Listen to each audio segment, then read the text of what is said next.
Hello everyone, नमस्कार, प्रणाम, स्वागत है प्यारे साथियों। आप सभी लोग कैसे हो?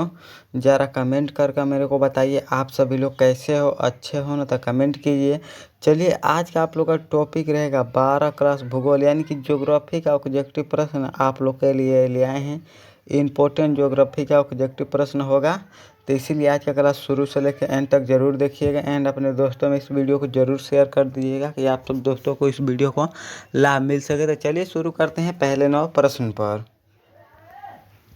पहले 9 प्रश्न में लिखे हैं मानव भूगोल की नवीन विचारधाराएं हैं। ए ऑप्शन है 4, B option 3, C option 2, D option 5। तो देखिए पूछा जा रहा है मेरे भाई आप लोगों से मानव भूगोल की नवीन विचारधाराएं कितनी है। तो देखिए मानव भूगोल के नवीन विचारधाराएं जो है कुल 4 प्रकार के हैं। तो इसका करेक्ट आंसर आप लोग को लगा देना है ए। कुल 4 प्रकार के मानव भूगोल के नवीन विचारधाराएं है, तो इसका करेक्ट आंसर आप लोग को ए लगा देना है। करेक्ट। चलिए चलते हैं अगले 9 प्रश्न पर। अगले 9 प्रश्न में लिखा है रुको और जाओ संकल्पना किसने दिया है। ए ऑप्शन है राइट जेल ने, बी ऑप्शन टेलर जी ने, सी ऑप्शन है ब्लास्ट, डी ऑप्शन होमबल। तो देखिए पूछा जा रहा है मेरे भाई आप लोगों से रुको और जाओ संकल्पना यानी रुको और जाओ नव निश्चयवाद का संकल्पना किसने दिया है। तो ग्रिफिथ टेलर जी ने दिए हैं, तो इसका करेक्ट आंसर आप लोग को बी लगा देना है। रुको और जाओ नव निश्चयवाद का संकल्पना ग्रिफिथ टेलर जी ने दिए हैं, तो इसका करेक्ट आंसर ए हम लोग का करेक्ट आंसर हो जाएगा बी। चलिए चलते हैं अगले 9 प्रश्न पर। अगले 9 प्रश्न में लिखा है निम्नलिखित में कौन मानव भूगोल का उपागम नहीं है। ए ऑप्शन क्षेत्र या विभिन्नता, बी ऑप्शन है मात्रात्मक क्रांति, सी ऑप्शन है अस्थायी संगठन, डी ऑप्शन है इनमें से कोई नहीं। तो देखिए आप लोगों से पूछा जा रहा है निम्नलिखित में कौन मानव भूगोल का उपागम नहीं है। तो देखिए मानव भूगोल का उपागम जो है मात्रात्मक क्रांति है, ये नहीं है। तो इसका करेक्ट आंसर आप लोग को लगा देना है मानव भूगोल का उपागम मात्रात्मक क्रांति नहीं है। चलिए चलते हैं अगले 9 प्रश्न पर। अगले 9 प्रश्न में लिखा है अमेजन नदी बेसिन में किस तरह की जनसंख्या पाई जाती है। ए ऑप्शन सघन जनसंख्या, बी ऑप्शन साधारण जनसंख्या, सी ऑप्शन है विरल जनसंख्या, डी ऑप्शन है इनमें से सभी। तो देखिए पूछा जा रहा है मेरे भाई आप लोगों से अमेजन नदी बेसिन में किस तरह जनसंख्या पाई जाती है। तो देखिए विरल जनसंख्या पाई जाती है, तो इसका करेक्ट आंसर हम लोग का सी हो जाएगा। विरल जनसंख्या पाई जाती है, तो इसका करेक्ट आंसर सी आप लोग को करेक्ट आंसर लगा देना है। चलिए चलते हैं अगले 9 प्रश्न पर। अगले 9 प्रश्न में लिखा है जनसंख्या वृद्धि दर सर्वाधिक है। ए ऑप्शन है अफ्रीका में, बी ऑप्शन है उत्तरी अमेरिका में, सी ऑप्शन है एशिया में, डी ऑप्शन है पश्चिमी अमेरिका में। तो देखिए पूछा जा रहा है गुरु आप लोगों से जनसंख्या वृद्धि दर सर्वाधिक है। तो देखिए जनसंख्या वृद्धि दर सर्वाधिक जो है अफ्रीका में, तो इसका करेक्ट आंसर आप लोग को लगा देना है ए। अफ्रीका में जनसंख्या वृद्धि दर सर्वाधिक है, तो इसका करेक्ट आंसर हम लोग का ए करेक्ट आंसर हो जाएगा। चलिए चलते हैं अगले 9 प्रश्न पर। अगले 9 प्रश्न में लिखा है निम्नलिखित में कौन सी जनसंख्या बाल आयु वर्ग का प्रतिनिधित्व करते हैं। ए ऑप्शन है 0 से 14 वर्ष, बी ऑप्शन है 10 से 15 वर्ष, सी ऑप्शन है 0 से 15 वर्ष, डी ऑप्शन 0 से 14 वर्ष। तो देखिए पूछा जा रहा है मेरे भाई आप लोगों से निम्नलिखित में कौन सी जनसंख्या बाल आयु वर्ग का प्रतिनिधित्व करती है। तो देखिए बाल आयु वर्ग का प्रतिनिधित्व जो 0 से 14 वर्ष करता है, तो इसका करेक्ट आंसर आप लोगों को लगा देना है 0 से 14 वर्ष की जनसंख्या बाल आयु वर्ग का आता है। देखिए कार्यशील जनसंख्या 15 से 59 वर्ष की उम्र में जितने लोग आते हैं कार्यशील जनसंख्या माना जाता है, तो इसको भी आप लोग याद रखिएगा 15 से 59 वर्ष। तो इसका करेक्ट आंसर डी हम लोग का करेक्ट आंसर हो जाएगा। चलिए चलते हैं अगले 9 प्रश्न पर।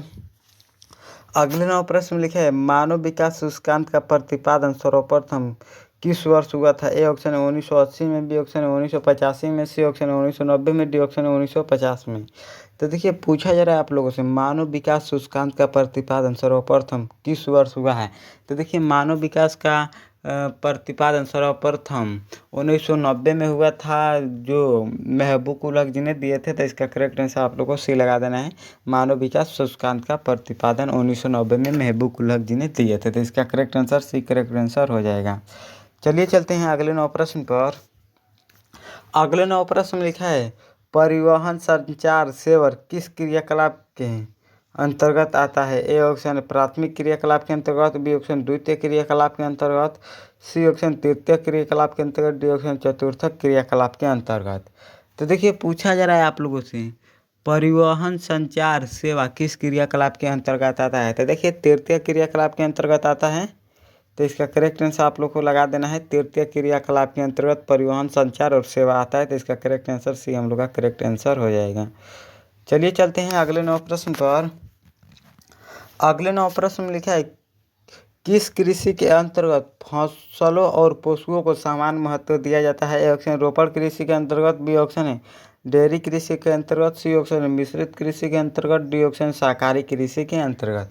तो देखिए पूछा जा रहा है आप लोगों से, किस कृषि के अंतर्गत फसलों और पशुओं को समान महत्व दिया जाता है? तो देखिए मिश्रित कृषि के अंतर्गत दिया जाता है, तो इसका करेक्ट आंसर आप लोगों को सी लगा देना है। मिश्रित कृषि के अंतर्गत पशुओं और फसलों को समान महत्व दिया जाता है, तो इसका करेक्ट आंसर सी हम लोग का करेक्ट आंसर हो जाएगा। चलिए चलते हैं अगले 9 प्रश्न पर। अगले 9 प्रश्न में लिखा है, फूलों की कृषि कहलाती है? ए ऑप्शन ट्रक फार्मिंग कृषि, बी ऑप्शन है कारखाना कृषि, सी ऑप्शन है मिश्रित कृषि, डी ऑप्शन है पुष्प उत्पादन कृषि। तो देखिए फूलों की कृषि जो कहलाती है पुष्प उत्पादन कृषि कहलाती है, तो इसका करेक्ट आंसर आप लोग को लगा देना है डी, पुष्प उत्पादन कृषि फूलों का कृषि कहलाती है, तो इसका करेक्ट आंसर डी हम लोग का करेक्ट आंसर हो जाएगा। चलिए चलते हैं अगले 9 प्रश्न पर। अगले 9 प्रश्न में लिखा है, सोयाबीन का उत्पादन सबसे अधिक किस राज्य में होता है? ए ऑप्शन है मध्य प्रदेश में, बी ऑप्शन है उत्तर प्रदेश में, सी ऑप्शन है झारखंड में, डी ऑप्शन है राजस्थान में। तो देखिए पूछा जा रहा है गुरु आप लोगों से, सोयाबीन का उत्पादन सबसे अधिक किस राज्य में होता है? तो देखिए सोयाबीन का उत्पादन जो है मध्य प्रदेश राज्य में सबसे अधिक होता है, तो इसका करेक्ट आंसर आप लोग को लगा देना है ए, मध्य प्रदेश राज्य में सोयाबीन का उत्पादन सबसे अधिक होता है, तो इसका करेक्ट आंसर हम लोग का करेक्ट आंसर हो जाएगा।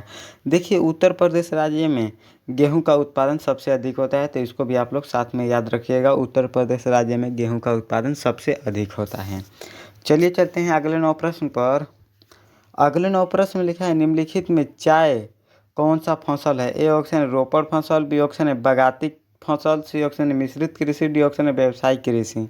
तो देखिए पूछा जा रहा है मेरा भाई आप लोगों से, निम्नलिखित में चाय कौन सा फसल है? तो देखिए चाय जो है बागाती फसल है, तो इसका करेक्ट आंसर आप लोगों को लगा देना है बी, चाय जो है बागाती फसल है, तो इसका करेक्ट आंसर बी हम लोग का करेक्ट आंसर हो जाएगा।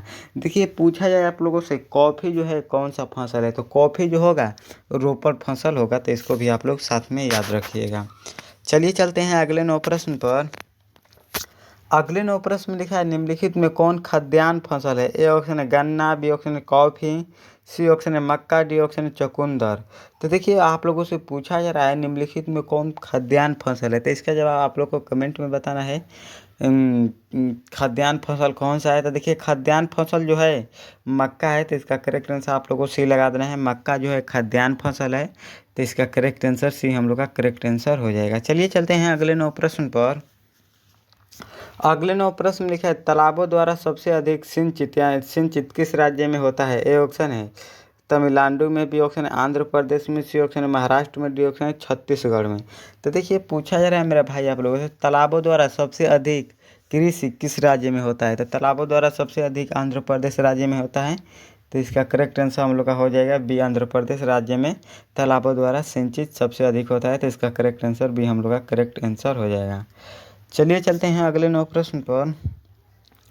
अगले 9 प्रश्न में लिखा है, निम्नलिखित में से किस नदी का जल सबसे उपयोग अधिक होता है? ए ऑप्शन है गंगा नदी का, बी ऑप्शन है यमुना नदी का, सी ऑप्शन है ब्रह्मपुत्र नदी का, डी ऑप्शन है कावेरी नदी का। तो देखिए पूछा जा रहा है मेरा भाई आप लोगों से, निम्नलिखित में किस नदी का जल उपयोगी सबसे अधिक होता है? तो देखिए गंगा नदी का जल सबसे अधिक उपयोगी होता है, तो इसका करेक्ट आंसर आप लोग को बी लगा देना है। गंगा नदी का जल सबसे अधिक उपयोग होता है, तो इसका करेक्ट आंसर भी हम लोग का करेक्ट आंसर लगा देना है। पूछा जाएगा आप लोगों से सबसे प्रदूषित नदी कौन है? तो यमुना लगा देना है। यमुना जो है सबसे प्रदूषित नदी है, तो इसका करेक्ट आंसर यमुना लगा देना है। अगर जल का बात किया जाए सबसे अधिक जल उपयोग जो होता है गंगा नदी का होता है, तो इसका correct answer A correct answer लगा देना है। चलिए चलते हैं अगले 9 प्रश्न पर। अगले 9 प्रश्न में लिखा है, यमुना नदी किस राज्य में सबसे अधिक प्रदूषित है? ए ऑप्शन है इटावा और हमीरपुर में बी ऑप्शन है। दिल्ली और इटावा में सी ऑप्शन है। हमीरपुर और हालसाबाद में डी ऑप्शन है। बागवत और दिल्ली में। तो देखिए आप लोगों से पूछा जा रहा है यमुना नदी किस राज्य में सबसे अधिक प्रदूषित है। तो देखिए यमुना नदी जो है इटावा और दिल्ली में सबसे अधिक प्रदूषित है। तो इसका करेक्ट आंसर बी आप लोगों को लगा देना है। इटावा और दिल्ली में यमुना नदी सबसे प्रदूषित अधिक है। तो इसका करेक्ट आंसर बी आप लोगों को करेक्ट आंसर लगा देना है। चलिए चलते हैं अगले 9 प्रश्न पर। अगले 9 प्रश्न में लिखा है दक्षिण भारत में सिंचाई का मुख्य स्रोत कौन है। ए ऑप्शन है नहर, बी ऑप्शन नलकूप, सी ऑप्शन तालाब, डी ऑप्शन है इनमें से कोई नहीं। तो देखिए पूछा जा रहा है मेरा भाई आप लोगों से दक्षिण भारत में सिंचाई का मुख्य स्रोत क्या है। तो दक्षिण भारत में सिंचाई का मुख्य स्रोत जो है तालाब है। तो इसका करेक्ट आंसर आप लोग को सी लगा देना है। तालाब जो है दक्षिण भारत में सिंचाई का मुख्य स्रोत है। तो इसका करेक्ट आंसर सी हम लोग का करेक्ट आंसर हो जाएगा।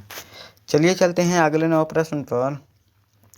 अगले 9 प्रश्न में लिखा है भारत में तांबा किस क्रम के चट्टानों में पाया जाता है। ए ऑप्शन धड़वार क्रम के चट्टानों में, बी ऑप्शन है बोनाइट क्रम के चट्टानों में, सी ऑप्शन है गोंडवाना क्रम के चट्टानों में, डी ऑप्शन है इनमें से सभी में। तो देखिए पूछा जा रहा है गुरु आप लोगों से भारत में तांबा किस क्रम के चट्टानों में पाया जाता है। तो अगर तांबा का बात किया जाए तांबा जो है धारवाड़ क्रम के चट्टानों में पाया जाता है। तो इसका करेक्ट आंसर हम लोग का ए हो जाएगा। करेक्ट आंसर भारत में तांबा धारवाड़ क्रम के चट्टानों में पाया जाता है। अगर कोयला का बात किया जाए कोयला जो है गोंडवाना क्रम के चट्टानों में पाया जाता है। तो इसको भी आप लोग साथ में याद रखिएगा। चलिए चलते हैं अगले 9 प्रश्न पर। अगले 9 प्रश्न में लिखा है बॉम्बे मुंबई हाई किस लिए जाना जाता है। ए ऑप्शन है कोयला के लिए, बी ऑप्शन है यूरेनियम के लिए, सी ऑप्शन है एल्यूमिनियम के लिए, डी ऑप्शन है पेट्रोलियम के लिए। तो देखिए पूछा जा रहा है गुरु आप लोगों से बॉम्बे हाई किसके लिए जाना जाता है। तो देखिए बॉम्बे हाई जो है पेट्रोलियम के लिए जाना जाता है। तो इसका करेक्ट आंसर आप लोगों को डी लगा देना है। पेट्रोलियम के लिए जाना जाता है बॉम्बे हाई। तो इसका करेक्ट आंसर डी हम लोग का करेक्ट आंसर हो जाएगा। चलिए चलते हैं अगले 9 प्रश्न पर। अगले 9 प्रश्न में लिखा है झरिया कोयला क्षेत्र किस राज्य में स्थित है। ए ऑप्शन है उड़ीसा में, बी ऑप्शन है आंध्र प्रदेश में, सी ऑप्शन है बिहार में, डी ऑप्शन है झारखंड में। तो देखिए आप लोगों से पूछा जा रहा है झरिया कोयला क्षेत्र किस राज्य में स्थित है। तो झरिया कोयला क्षेत्र जो है झारखंड राज्य में स्थित है। तो इसका करेक्ट आंसर डी आप लोगों को लगा देना है। झारखंड राज्य में स्थित है झरिया कोयला क्षेत्र। तो इसका करेक्ट आंसर डी हम लोग का करेक्ट आंसर हो जाएगा। चलिए आप लोगों से 20 ज्योग्राफी यानी कि भूगोल का ऑब्जेक्टिव प्रश्न पूछा गया है। 20 में से आप लोग का कितना सही हुआ है कमेंट करके मेरे को बताइएगा। 20 में से आप लोग का कितना सही हुआ है। जिन भी स्टूडेंट वीडियो को लाइक नहीं किए हैं तो ज़रूर कर दीजिएगा एंड अपने दोस्तों में इस वीडियो को ज़रूर शेयर कर दीजिएगा एंड इस चैनल को ज़रूर सब्सक्राइब कर दीजिएगा कि तभी क्लास हो के तभी आपके पास नोटिफिकेशन इस वीडियो का पहुँचे। तो चैनल को सब्सक्राइब भी ज़रूर कर दीजिएगा। चलिए मिलते हैं अगले क्लास में, तब तक के लिए आप लोगों से बहुत बहुत धन्यवाद। जय हिंद।